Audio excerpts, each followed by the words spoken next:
Hello વિદ્યાર્થી મિત્રો, આજે આપણે મેથ્સમાં ધોરણ 10 ચેપ્ટર નંબર 2 બહુપદીનો પાર્ટ 3 જોઈશું, જેમાં આપણે અત્યાર સુધી પાર્ટ 1 અને પાર્ટ 2 જોઈ ગયા. જો તમે ન જોયો હોય તો ડિસ્ક્રિપ્શનમાં લિંક હશે, જોઈ શકો છો, અથવા આઈ બટન પર ક્લિક કરીને જોઈ શકો છો. તો આજનો ટોપિક શરૂ કરીએ. બહુપદીનો પાર્ટ 3, જેમાં આપણે આગળના દાખલા થોડા બાકી છે એ પૂર્ણ કરીશું. તો પ્રથમ દાખલો છે, નીચે દર્શાવેલા દ્વિઘાત બહુપદીના શૂન્ય શોધો તથા તેના શૂન્ય અને સહગુણક વચ્ચેનો સંબંધ ચકાસો. તો આમાં શું છે, પહેલા શૂન્ય શોધવાના અને શૂન્ય અને સહગુણક વચ્ચેનો સંબંધ ચકાસો. તો પહેલા આપણે શૂન્ય શોધીએ. તો પહેલા સમીકરણ આપ્યું છે 4s નો વર્ગ માઇનસ 4s પ્લસ 1. તો પહેલા શૂન્ય શોધો. તો માં a ની કિંમત શું થશે? 4. b ની કિંમત માઇનસ 4 અને c ની કિંમત થશે 1. તો પહેલા a ગુણ્યા c કરશું. તો 4 ગુણ્યા 1 બરાબર 4. 4 ના એવા ભાગ પાડવાના કે વચ્ચે માઇનસ 4. તો શું કરશું? 2 ગુણ્યા 2 બરાબર 4. બંને આગળ માઇનસ લગાવી દેવાનું અને બંને આગળ x લગાવી દેવાનું, એટલે આપણો સમીકરણ તૈયાર. તો 4s નો વર્ગ માઇનસ 2s માઇનસ 2s વત્તા 1 બરાબર 0.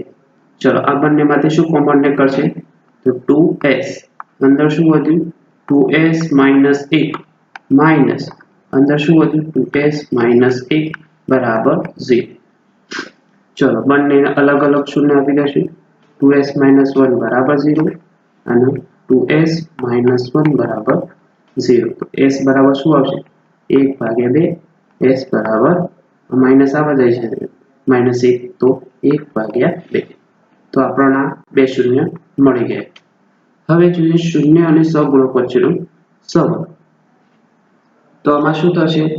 પેલો આલ્ફા પ્લસ બીટા, શૂન્યનો સરવાળો અને શૂન્યનો ગુણાકાર. તો પહેલા જોઈએ શૂન્યનો સરવાળો. Alpha plus beta minus B upon A. તો માઇનસ નું માઇનસ. બી ની કિંમત શું આપેલી છે? માઇનસ 4. તો લખવાના માઇનસ 4.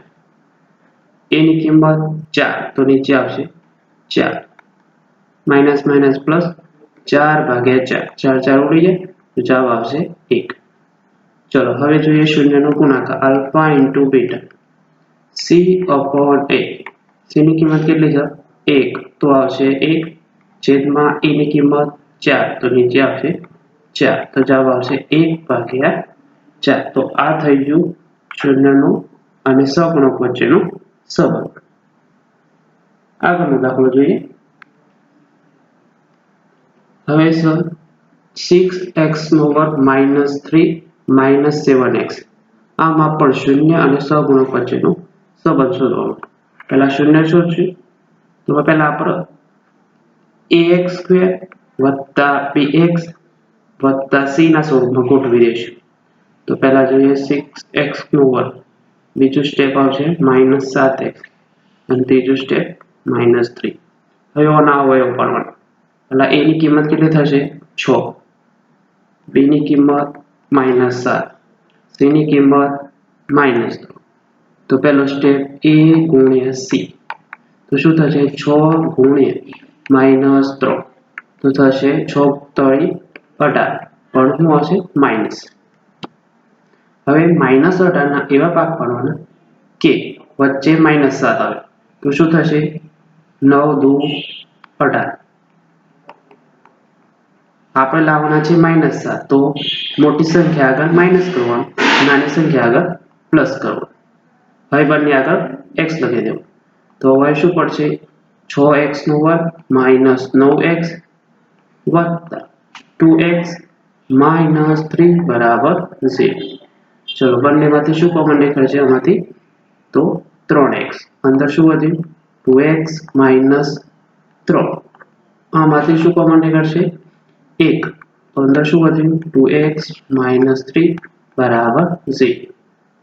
ચલો બંનેને અલગ અલગ શૂન્ય આપી દેશું 2x - 3 બરાબર 0 અને 3x + 1 બરાબર 0 તો x બરાબર શું થશે 3/2 અને x બરાબર આ પ્લસ x પેલ બચે છે તો -1 આ 3 નીચે આવી જાય તો x બરાબર -1/3 તો આ બે શૂન્ય મળે આપણો હવે જોઈએ શૂન્ય અને સહગુણક વચ્ચેનો સંબંધ તો પહેલા શું આવશે આલ્ફા પ્લસ બીટા શૂન્યનો સરવાળો -b/a ચલો માઇનસ નું માઇનસ b ની કિંમત કેટલી આલી છે -7 તો લખવાના -7 a ની કિંમત કેટલી છે 6 તો નીચે આવશે 6 ચલો માઇનસ માઇનસ પ્લસ તો 7 નીચે આવશે 6 આ શૂન્યનો સરવાળો હવે જોઈએ શૂન્યનો ગુણાકાર આલ્ફા * બીટા c/a ચલો c ની કિંમત શું આપી છે -3 તો લખવાનું -3 નીચે a ની કિંમત 6 તો નીચે આવે 6 3 × 2 = 6 તો આવશે જવાબ -1/2 તો આ થઈ જશે શૂન્યનો સરવાળો આ થઈ જશે શૂન્યનો ગુણાકાર તો શૂન્ય અને સહગુણક વચ્ચેનો સંબંધ ચલો આગળનો દાખલો જોઈએ હવે છે દાખલા નંબર 4 જેમાં 4u નો સ્ક્વેર વત્તા 8u આપેલું છે જેમાં અચળ પદ આપેલું નથી આ એકદમ ઈઝી દાખલો થઈ જશે જેમાં પહેલા આપણે શૂન્ય શોધ્યું તો અમારે ડાયરેક્ટ 4u નો વર્ગ વત્તા 8u બરાબર 0 લઈ લઈશું હવે આ બંનેમાંથી જે કોમન એ કાઢી નાખો ચલો કોમન શું હશે 4u અંદર શું વધ્યું u + 2 બરાબર 0 હવે અલગ અલગ શૂન્ય આપી દઈશું 4u બરાબર 0 u + 2 બરાબર 0 ચલો u બરાબર શું થશે આ ગુણાકારનો દાબા જાય તો ભાગાકારનો 0/4 તો u બરાબર કેટલા આવ્યા 0 આ એક શૂન્ય થઈ ગયું હવે છે +2 તો આ બાજુ આવશે તો -2 તો આ બે શૂન્ય મળી ગયા હવે જોઈએ શૂન્ય અને સહગુણક વચ્ચેનો સંબંધ પહેલા જોઈએ શૂન્યનો સરવાળો આલ્ફા પ્લસ બીટા -b/a ચલો માઇનસ નું માઇનસ b ની કિંમત હવે જો અહીં હતા a ની કિંમત થશે 4 b ની કિંમત થશે 8 પણ c ની કિંમત ક્યાં આપેલી નથી તો 0 તો b ની કિંમત કેટલી છે 8 તો લખવાનો 8 નીચે a ની કિંમત 4 તો નીચે આવશે 4 × 2 = 8 તો આવશે જવાબ -2 હવે જોઈએ શૂન્યનો ગુણાકાર આલ્ફા * બીટા શું આવશે c/a ચલો c ની કિંમત શું છે અચળ પદ 0 તો 0 નીચે a ની કિંમત 4 0/4 એટલે 0 તો આ થઈ ગયું શૂન્યનો સરવાળો આ થઈ ગયું શૂન્યનો ગુણાકાર તમને સમજ પડતી હશે આશા રાખું ચલો આગળનો દાખલો જોઈએ હવે પાંચમો દાખલો જોઈએ આમાં પણ શૂન્ય અને સહગુણક વચ્ચેનો સંબંધ અને શૂન્ય શોધવાનો આ દાખલો ઉદાહરણ નંબર 3 માં આવી ગયેલો છે આના જેવું ચલો જોઈએ આમાં એક સૂત્ર લખાયું હતું યાદ હોય તો a² - b².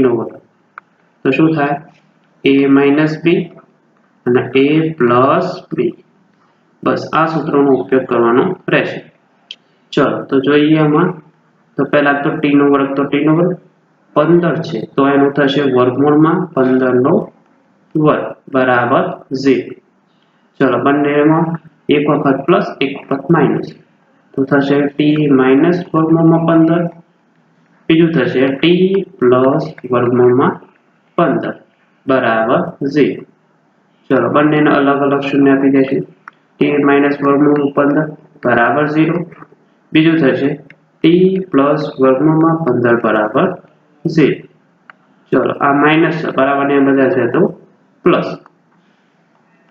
વર્ગમૂળમાં 15 ને આ બાજુ પ્લસ આ બાજુ આવશે તો માઇનસ વર્ગમૂળમાં 15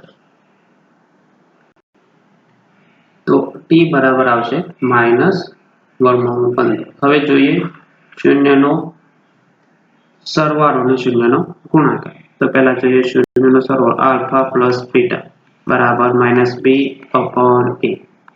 ચલો માઇનસ ટુ માઇનસ. તમે આ સમીકરણમાં જોશો તો આમાં ક્યાંય b ની કિંમત આપેલી નથી. આમાં a ની કિંમત કેટલી થશે? 1. b ની કિંમત મધ્ય પદ તો આલેલું નથી, એ તો 0 લેવાનું. c ની કિંમત શું થશે? -15. ચલો કિંમત મૂકો. b ની કિંમત તો આપી નથી તો 0. નીચે કેટલા આવશે? a ની કિંમત 1 તો 0/1 એટલે 0. ચલો આલ્ફા ઇન્ટુ બીટા શૂન્યનો ગુણાકાર શું થશે? c/a. ચલો c ની કિંમત કેટલી આવી છે? -15 તો લખવાના -15. ચલો a ની કિંમત 1 તો 1. જવાબ આવશે -15/1. આ થઈ ગયો શૂન્યનો સરવાળો, આ થઈ ગયો શૂન્યનો ગુણાકાર. તો આવી રીતના શૂન્યનો સરવાળો અને શૂન્યનો ગુણાકાર શોધવાનો હોય. આગળનો દાખલો જોઈએ. છઠ્ઠો દાખલો. માં પણ આપેલું છે સમીકરણ 3x² - x - 4. ચલો આમાં a ની કિંમત કેટલી થશે? 3. b ની કિંમત થશે -1. c ની કિંમત થશે -4. ચલો પહેલું સ્ટેપ શું થશે? a ગુણ્યા c. ચલો 3 ગુણ્યા -4. ચલો કેટલા થશે? 3 × 4 એટલે -12. 12 ના એવા ભાગફળ તો વચ્ચે આવે -1. તો શું થશે? ગુણ્યા 3. તો 4 આગળ માઇનસ કરશું, જેમ કે મોટી સંખ્યા આગળ માઇનસ કરશું તો માઇનસ આવશે. અહીં કરવાનું પ્લસ. 4 × 3 = 12. ચલો બંને આગળ ખાલી x લખી દેવાનું. તો શું થશે? 3x² - 4x + 3x - 4 = 0.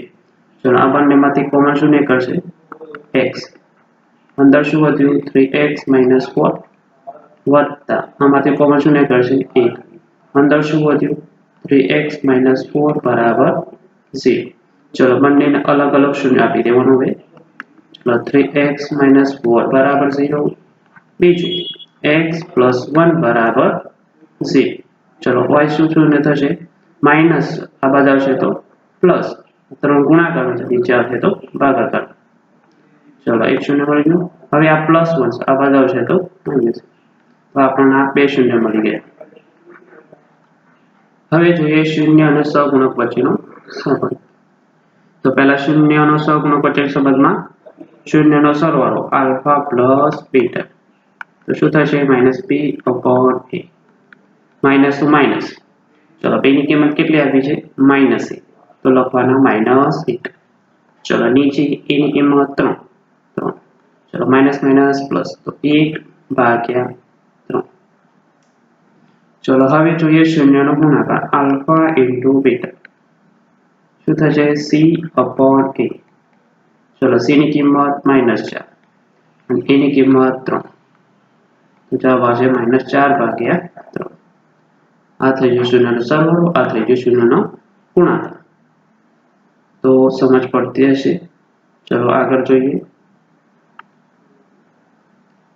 હવે પેટર્ન બદલાની દાખલાની. હવે છે દ્વિઘાત બહુપદીના શૂન્યનો સરવાળો આપેલો છે, શૂન્યનો ગુણાકાર આપેલો છે. હવે તમારે શોધવાનું છે દ્વિઘાત બહુપદી. તો પહેલા દ્વિઘાત બહુપદીનું વાસ્તવિક સ્વરૂપ યાદ રાખવાનું. ax² + bx + c. આ વાસ્તવિક સ્વરૂપ જેમાં આપણે a ની કિંમત, b ની કિંમત, c ની કિંમત લાવવાની હોય. જે કિંમત આવે આ સમીકરણમાં મૂકી દેવાની એટલે આપણને દ્વિઘાત બહુપદી મળી જાય. તો પહેલો દાખલો જોઈએ. આ જેમાં આ પહેલું આપેલું છે દરેક દાખલામાં એ શૂન્યનો સરવાળો આપેલો છે અને બીજું આપેલું છે શૂન્યનો ગુણાકાર. તો પહેલા જોઈએ શૂન્યનો સરવાળો એટલે શું થશે? Alpha plus beta. એનું સૂત્ર થશે -b/a. ચલો એના બરાબર શૂન્ય સરવાળો બરાબર શું આવે છે? 1/4 લખવાના 1/4. બરાબર. ચલો બીજું છે શૂન્યનો ગુણાકાર આલ્ફા ઇન્ટુ બીટા. શું થશે? c/a. ચલો શૂન્યનો ગુણાકાર શું આપ્યું છે? -1. છેદમાં કશું ના એટલે સમજવાનું 1. અહીં સરખાવશો આ બંનેને તો a ની કિંમત થશે 4. જ્યારે y સરખાવશો તો 1 થશે. એટલે a ની કિંમત સરખી કરવા માટે આપણે આ પદને 4 વડે ગુણી દઈશું ઉપર નીચે. ચલો તો હવે c ની કિંમત કેટલી થશે? હવે સરખાવો 4 × 4 તો -4. a ની કિંમત કેટલી થશે? 4 × 4 એટલે 4. અહીં સરખાવો -b અને 1 તો -b બરાબર 1. તો b ની કિંમત કેટલી થશે? -1. તો a b અને c કિંમત મળી ગઈ, આમાં મૂકી દેવાની. ચલો a ની કિંમત કેટલી આવી? 4 તો 4x². b ની કિંમત -1 તો -x. ચલો c ની કિંમત -4 તો લખવાનું -4. તો આ થઈ ગયું આપણું દ્વિઘાત બહુપદી. તો આશા રાખું તમને સમજ પડી હશે. ચલો હવે જોઈએ આગળનો દાખલો. હવે દાખલો નંબર 2, જેમાં શૂન્યનો સરવાળો આવેલ પહેલો અને શૂન્યનો ગુણાકાર. ચલો પહેલા સૂત્ર મૂકવાનું, આલ્ફા પ્લસ બીટા શૂન્યનો સરવાળો -b/a. ચલો એના બરાબર શું આપ્યું છે? વર્ગમૂળમાં 2 છેદમાં કશું ન હોય એટલે 1. ચલો બીજું જોઈએ શૂન્યનો ગુણાકાર, આલ્ફા × બીટા c/a. ચલો c ની કિંમત શું થશે? શૂન્યનો ગુણાકાર શું આપ્યો છે? 1/3. તો 1/3. તમે અહીં સરખાવો અને તો જવાબ શું મળે? 1 મળે છે અહીં. અને અહીં a ની કિંમત કેટલી મળે છે? 3. તો a ની કિંમત સરખી આવી જોઈએ એટલે શું કરશું? આને 3 વડે ઉપર નીચે ગુણી દઈશું. તો હવે શું આવશે? -b/a બરાબર 3√2 અને છેદમાં આવશે 3. હવે સરખાઈ દેવાના. તો -b બરાબર 3√2. તો b બરાબર કેટલા આવશે? -3√2. અને a ની કિંમત કેટલી આવશે? 3. હવે આને સરખાઈ દો. a ની કિંમત તો 3 આવી ગઈ અને c ની કિંમત આવશે 1. આ a, c અને b ની કિંમત મળી ગઈ. હવે વાસ્તવિક સ્વરૂપમાં મૂકી દેવાનું. ax² + bx c. ચલો a ની કિંમત 3, 3x². b ની કિંમત -3√2 તો -3√2x. અને c ની કિંમત 1. તો આ થઈ ગયું બહુપદી, દ્વિઘાત બહુપદી. તો સમજ પડી હશે. આગળ જોઈએ. આગળનો દાખલો જોઈએ. ત્રીજો દાખલો જોઈએ. આમાં આપે છે 0 અને વર્ગમૂળમાં 5. તો એ જ રીતે દરેક દાખલામાં પ્રમાણ છે. પહેલા લખવાનું શૂન્યનો સરવાળો, આલ્ફા પ્લસ બીટા. શું થશે? -b/a. ચલો આમાં શૂન્યનો સરવાળો આવેલો છે 0. છેદમાં લખવાનું કશું ના એટલે 1. ચલો શૂન્યનો ગુણાકાર આલ્ફા × બીટા c/a. શૂન્યનો ગુણાકાર શું આવે છે? વર્ગમૂળમાં 5. વર્ગમૂળમાં 5 છેદમાં કશું ન હોય એટલે 1. ચલો આમાં a ની કિંમત તો સરખી જ છે એટલે કંઈ ગુણવાની જરૂર નથી. a બરાબર 1. b બરાબર કેટલા થશે? હવે સરખાવો તો 0. જ્યારે અહીં સરખાવો તો c બરાબર શું આવશે? વર્ગમૂળમાં 5 અને a બરાબર 1. આ a, b અને c ની કિંમત મૂકી દેવાની. ચલો શું હતું? ax² + bx + c. ચલો a ની કિંમત 1 તો 1x². b ની કિંમત 0 તો લખવાનું 0x. ચલો c ની કિંમત વર્ગમૂળમાં 5 તો વર્ગમૂળમાં 5. આ થઈ ગયું દ્વિઘાત બહુપદી. એકદમ સરળ છે. 2 માર્ક્સમાં દાખલો પૂછાઈ શકે. ચલો હવે જોઈએ આગળ.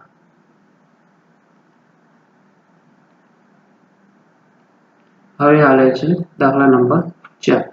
તેમાં પહેલો 1, બીજો પણ 1. આ તમારે હોમવર્ક પર કરવાનું રહેશે. એકદમ સરળ છે. પહેલો દાખલો છે શૂન્યનો સરવાળો, બીજો છે શૂન્યનો ગુણાકાર. આગળનો દાખલો જોઈએ.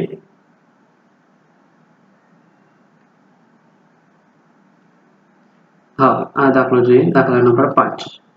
પહેલું આપ્યું છે શૂન્યનો સરવાળો, શૂન્યનો ગુણાકાર. પહેલા જોઈએ આલ્ફા પ્લસ બીટા. શું થશે? -b/a. ચલો સરખાવો. શૂન્યનો સરવાળો શું આપ્યું છે? -1/4. 1/4 સરખાઈ દેવાના બંને. માઇનસ આલ્ફા સરવાળો આપે છે -1/4. તો બંનેને સરખાઈ દો તો માઇનસ p બરાબર કેટલા થશે -1 તો p બરાબર કેટલા થશે 1 અને નીચે વાળો સરખાવો તો a બરાબર કેટલા આવશે 4 હવે શૂન્યનો ગુણાકાર જોઈએ આલ્ફા ઇન્ટુ બીટા થશે c/a ચલો c ની કિંમત કેટલી થશે 1/4 તો c બરાબર 1 a બરાબર 4 ચલો વાસ્તવિક સ્વરૂપમાં મૂકી દઈશું ax² + bx + c ચલો કિંમત શું આવશે આમાં a ની કિંમત 4 તો 4x² + b ની કિંમત કેટલી આવશે b ની કિંમત 1 તો લખવાની 1x ચલો c ની કિંમત કેટલી આવી 1 તો 1 તો આ થઈ ગયો આપણો દ્વિઘાત બહુપદી ચલો આગળનો દાખલો જોઈએ છેલ્લો દાખલો આવ્યો છઠ્ઠો ચલો એમાં આપેલો છે પહેલો શૂન્યનો સરવાળો અને બીજું આપે છે શૂન્યનો ગુણાકાર તો આલ્ફા પ્લસ બીટા શું થશે -p/a ચલો એના બરાબર આપે છે 4 છેદમાં કશું ના હોય એટલે 1 ચલો બીજું જોઈએ શૂન્યનો ગુણાકાર આલ્ફા ઇન્ટુ બીટા c/a ચલો એના બરાબર આપ્યું છે 1 છેદમાં કશું ના હોય એટલે 1 આમાં a ની કિંમત તો સરખી જ છે એટલે કંઈ ગુણવાની જરૂર નથી a બરાબર 1 a બરાબર 1 ચલો ઉપર વાળો સરખાવો -b બરાબર 4 તો b બરાબર કેટલા થશે માઈનસ આ બાજુ તો -4 હવે ઉપર વાળો સરખાવો તો c બરાબર 1 આ ત્રણેય કિંમત એકમાં મૂકી દેવાની ax² + bx + c ચલો સમીકરણમાં મૂકો a ની કિંમત 1 તો 1x² b ની કિંમત -4 4x + c ની કિંમત 1 તો +1 તો આ થઈ ગયો આપણો દ્વિઘાત બહુપદી આવી રીતના આપણે દરેક દાખલામાં શૂન્યનો સરવાળો શૂન્યનો ગુણાકાર શોધી શકીએ છીએ અને તેના ઉપરથી દ્વિઘાત બહુપદી મેળવી શકીએ છીએ તો આશા રાખું કે તમને સમજ પડી ગઈ હશે તો વિડીયો પસંદ આવે તો લાઈક અને સબસ્ક્રાઇબ કરી દેવો થેન્ક યુ